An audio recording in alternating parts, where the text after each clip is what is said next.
সেদ্ধ ডিমের খোসা ছাড়িয়ে একটা বক্সে ভরতেই রেবার শাশুড়ি পেছন থেকে বলল, এখনও রান্না হয়নি? তোমার শ্বশুর ভাত চাইছে যে। রেবা বক্সটা নুনের কৌটোর পিছনে লুকিয়ে ওড়না দিয়ে মুখ মুছে ব্যস্ত ভঙ্গিতে তরকারির হাঁড়ির ঢাকনাগুলো বারবার কাঠি দিয়ে নেড়ে লবণ দেখছিল। বাম হাতে সেদ্ধ ডিমের খোসাগুলো মুঠো করে রেখেছে। রেবা জানে ওর শাশুড়ি এইটা দেখলে আজ দুপুরে আর ভাত খেতে হবে না কাউকে, চেঁচিয়ে ঘর মাথায় করবে। রেবা বলল, মা আপনারা চান করে নিন, আমি ভাত বাড়ছি একটু পর। এই তো হয়ে গেল ডিম রান্না। রেবার শাশুড়ি এদিক ওদিক দেখে আস্তে করে চলে গেল। রেবা তাড়াতাড়ি ডিমের খোসাগুলো জানলা দিয়ে দূরে ফেলে দিল। তারপর একটা দীর্ঘশ্বাস ফেলল। রেবা সিদ্ধ ডিমটা করেছে তার ভাইয়ের জন্য। রেবার ভাই রিজু ওর বাড়িতে এসেছে এই মাস দুয়েক হলো। রিজু ছোটোবেলা থেকেই পড়াশোনাতে ভীষণ ভালো, প্রথম ছাড়া কোনো দিন দ্বিতীয় হয়নি। গ্রামের স্কুলে ট্যালেন্ট ফুলে বৃত্তি পেয়ে সবসময় গ্রামের নাম উজ্জ্বল করেছে। রেবার বাবা একটা সস্তা কারখানায় কম বেতনের চাকরি করে। মা হাঁস মুরগি পালন করে আর শাকসবজি চাষে পটু বলে পড়াশোনা চালিয়ে যেতে পেরেছে রিজু আর বাকি ভাই বোন। সবার আশা একদিন রিজু সবার ভাগ্য বদলে দেবে, কারণ সবাই জানে একটা হতদরিদ্র ঘর থেকে একটা ছেলে শিক্ষিত হয়ে চাকরি পেলে একটা পরিবার পুরোটাই উঠে আসবে, সমাজে স্থান পাবে। এই আশায় সবাই বুক বেঁধে রেখেছে। রিজু কাউকে নিরাশ করেনি। বিসিএস এক্সামে একেবারেই প্রিলি পাস করেছে সে। রিটেন এক্সামে গিয়ে একবার আটকে গেল। গ্রামে বসে বই পড়ে প্রিলি পাস করলেও রিটেন পাস করতে সারাক্ষণ লেগে থাকতে হবে আর ভালো গাইডলাইন লাগবে, সেটা সবাই বুঝে গিয়েছে। তাই আবার চেষ্টা করলো, আবার প্রিলি পাস করলো। এখন লিখিতর জন্য প্রিপারেশন নিচ্ছে। 6 বছর আগে রেবার বিয়ে হয়েছে সানের সাথে। সান একটা ফার্মেসিতে চাকরি করে, বেতন শহরের তুলনায় অতি নগণ্য। একটা কলোনিতে সেমি পাকা বাসায় ভাড়া থাকে মা বাবাকে নিয়ে। 2টা রুম, একটাতে সান আর রেবা তাদের 2টো বাচ্চা নিয়ে থাকে, অন্য রুমে সানের বাবা মা। বসার ঘরে একটা চৌকিতে আগে সানের ছোটো বোন ঘুমালেও রিজু আসার পর থেকে সানের ছোটো বোন তার মা বাবার সাথে ঘুমায়। রেবার টানাটানির সংসারে রিজু বসে খাওয়া আর দিনরাত পড়াশোনা করা এক বিরাট বিলাসিতা। রেবা চাইলেও ভাইকে ভালো মন্দ খাওয়াতে পারে না। সারাদিন পড়াশোনা করে ভাইটা, ইচ্ছে করে ওকে প্রতিদিন দুধ ডিম খাওয়াতে, কিন্তু জয়ের নিম্নবিত্ত ফ্যামিলির জন্য তা অপরাধের শামিল। আজ শাশুড়ি 3টা ডিম এনে দিল, বলল পেঁয়াজ দিয়ে ভেজে ঝোল করে সবার জন্য রান্না করার জন্য। রেবা 2টো ডিমকে ময়দা দিয়ে বড় করে ভেজে ভাগ করেছে। একটা ডিম ভাইয়ের জন্য সিদ্ধ করেছে। ওড়নার নিচে লুকিয়ে রিজু টেবিলের সামনে এনে এদিক ওদিক তাকিয়ে বলে, তাড়াতাড়ি খেয়ে নে। রিজু পেন্সিল দিয়ে বইয়ের দাগ দিতে দিতে বলল, দিদি তোকে না বলেছি এইসব আমার লাগবে না, সারাদিন ঘরে বসে এমনিতেই তো খাচ্ছি, তার ওপর কিছু দিতেও তো পারছি না। রেবা তাড়াতাড়ি ডিমটা রিজুর মুখে ঢুকিয়ে বলে, চিন্তা করিস না, সব সুদে আসলে নিয়ে নেব তুই চাকরি পেলে। রিজু কিছু বলার আগেই রেবার শাশুড়ি ডাক দিল, কই গো ভাত দিলে? রেবা দ্রুত রান্নাঘরের দিকে এগোতে এগোতে বলল, হ্যাঁ আসুন। রেবার শাশুড়ি আর শ্বশুর এসে খেয়ে নিল। রেবা আর রিজু সান 3টার দিকে আসলে তখন খায়। সান এসে রিজুর গায়ে হাত দিয়ে বলল, তা কি খবর শালা সাহেব, আমরা স্যার ডাকতে পারবো কখন? রিজু লজ্জায় লাল হয়ে ওঠে। একসাথে বসে অনেক গল্প করে ওরা। রিজুকে কখনো অসম্মান করে না সান, জানে পড়াশুনোর গুরুত্ব কত। রিজুর সেই খাওয়ার সময়টা ভীষণ ভালো লাগে, হালকা লাগে নিজেকে, মনে হয় সান যেন তার নিজের বড় ভাই। সান বাজারে বা অন্য কাজে কোথাও গেলে সানের বস বেতনের টাকা কেটে নেয়, তাই রিজু প্রায় গিয়ে সানের অবর্তমানে ফার্মেসিতে গিয়ে বসে।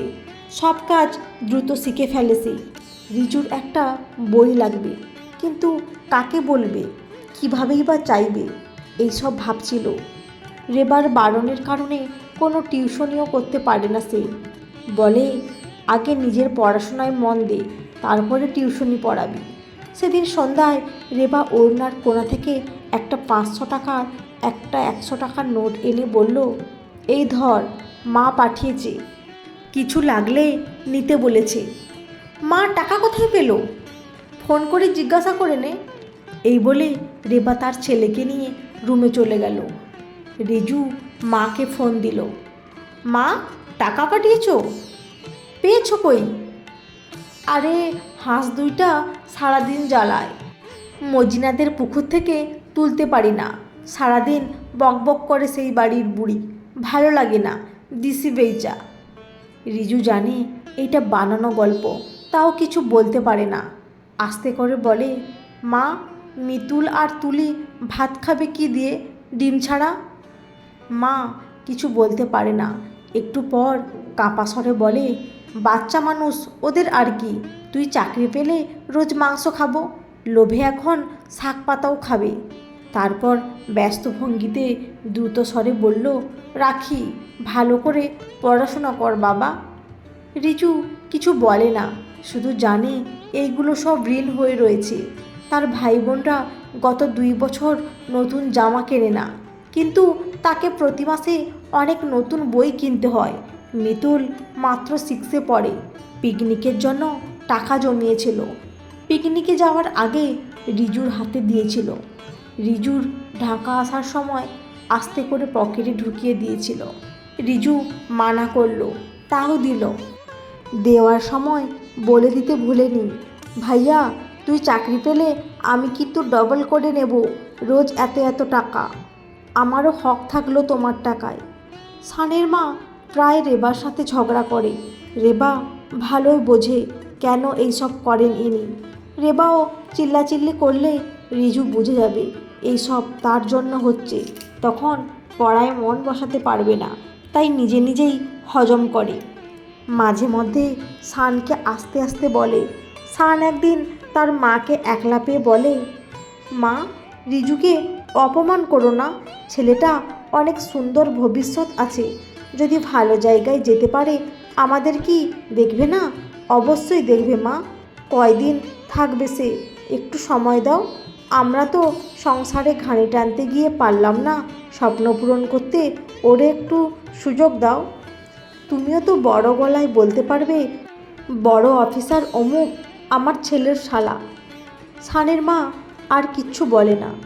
তবে যেদিন পরীক্ষা দিতে যাচ্ছিল সবাইকে প্রণাম করলো রিজু, তখন সানের মা রিজুর মাথায় পরম মমতায় হাত বুলিয়ে বলল, জীবনে অনেক বড় হও, কিন্তু যত বড় হও না কেন মাটিকে ভুলে যেও না। মনে রেখো, লাউয়ের ডগা পুরো বাড়ির চাল ঢেকে ফেলতে পারলেও কিন্তু শক্তি কিন্তু আসে সেই মাটিতে লাগানো এক নলা ডাঁটাতে, যা ময়লায় ঢেকে যায় উঠোনের এক কোণে।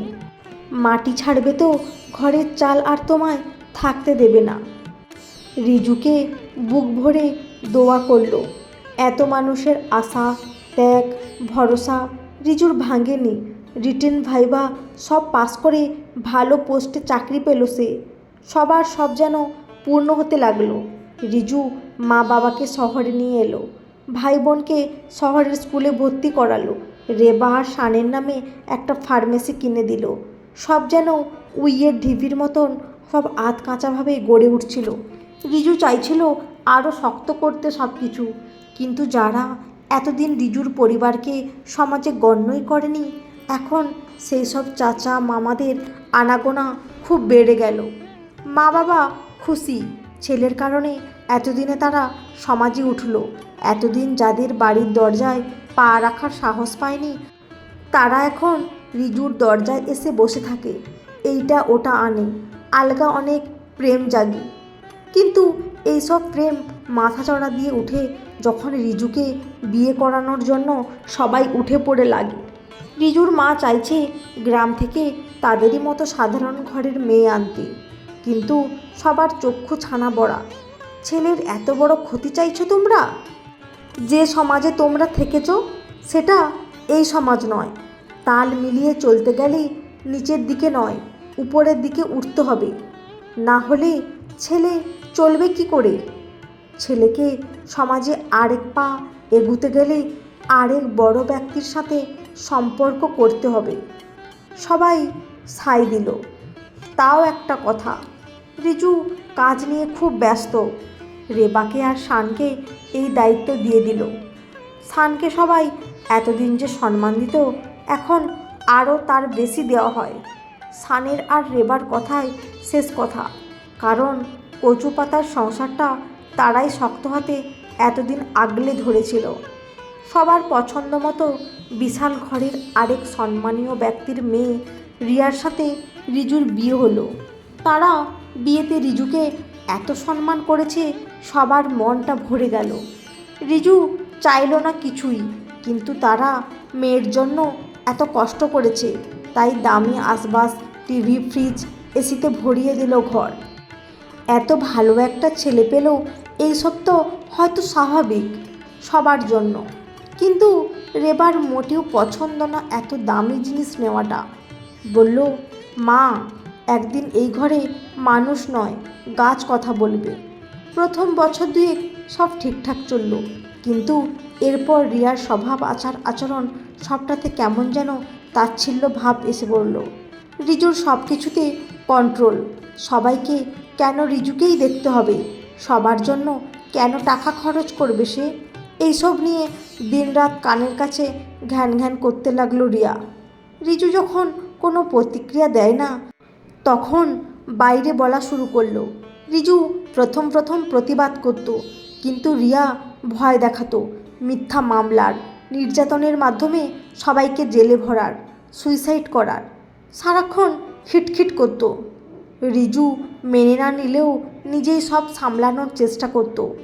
মা বাবার কোনো ডাক্তার দেখাতে হলেই নিজেই গিয়ে করিয়ে আনতো।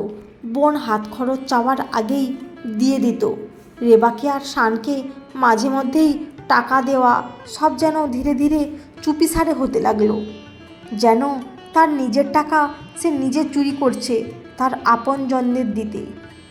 কিন্তু রিয়া যেন ছাড়া হাত পা টাকা খরচ করছে, দামি শাড়ি কিনছে, গয়না কিনছে, যার স্ট্যাটাস এর সাথে যায়। রিয়া ভাইয়ের ছেলের বার্থডে, বোনের মেয়ের অনুষ্ঠান, কত খরচ। সেখানে খরচ করতে একটুও লজ্জা করতো না কারো। রিজু আর রিয়ার দুইটা ছেলে এখন। রিয়া আর কারো সাথে থাকবে না। বারবার প্রেসার দিচ্ছে অন্য বাসা নিতে। রিজু বলে, মা বাবার দায়িত্ব কে নেবে? রিয়া বলে, তুমি কি একা ছেলে? অন্যরা দেখবে না?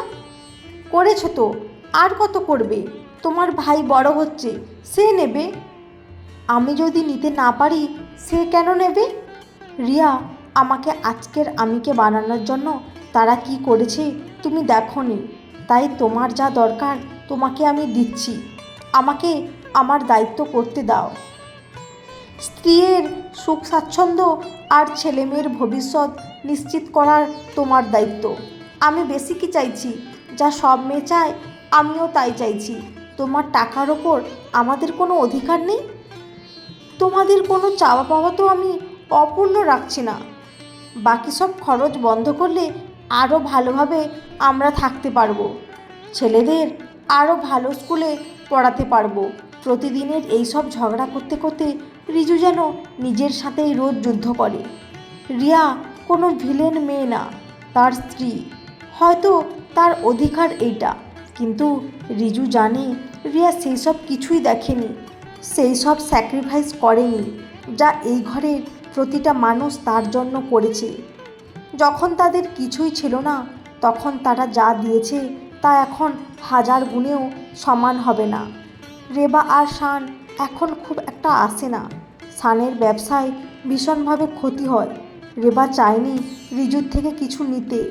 রেবা জানে রিয়া কী পরিমাণ খিটখিট করে, কিন্তু তাও রিজু তার জমানো ডিপিএস ভেঙে দিয়ে বড় একটা অঙ্কের টাকা দিল। রিয়া কিছুদিন পর জানতে পেরে ভীষণ ঝামেলা করলো। কেন সে রিয়াকে জানায়নি। রিয়া সেই টাকায় কত কিছু প্ল্যান করে রেখেছিল। রিয়া চুপ থাকলো না, রেবাকে ফোন দিয়ে ইচ্ছে মতো শোনালো, লোভী স্বার্থপর অনেক কিছুই বলল। তার স্বামীকে শুষে খাচ্ছে এইসব বলল, ফেসবুকে এইসব নিয়ে স্ট্যাটাস দিল। হাজার মানুষ হাজার রকমভাবে রেবাকে আর শানকে কত নিচু আর স্বার্থপর মানুষ তা কমেন্ট করলো। রিজুর মা বাবা ভাই বোন শুনেও হাজারবার প্রতিবাদ করেও কিছু হলো না। এত সমস্যা আরও বেড়ে গেল। উল্টো তাদেরই শুনতে হলো তারা সবাই কিভাবে তার স্বামীকে গাধার মতন খাটিয়ে আরামে জীবন কাটাচ্ছে। শানও শুনল। শান আর রেবার টাকা ছিল না, তবে প্রচণ্ড আত্মসম্মান নিয়ে জীবন পার করছে তারা। শানের সেদিন একটা মাইনর হার্ট অ্যাটাক হলো।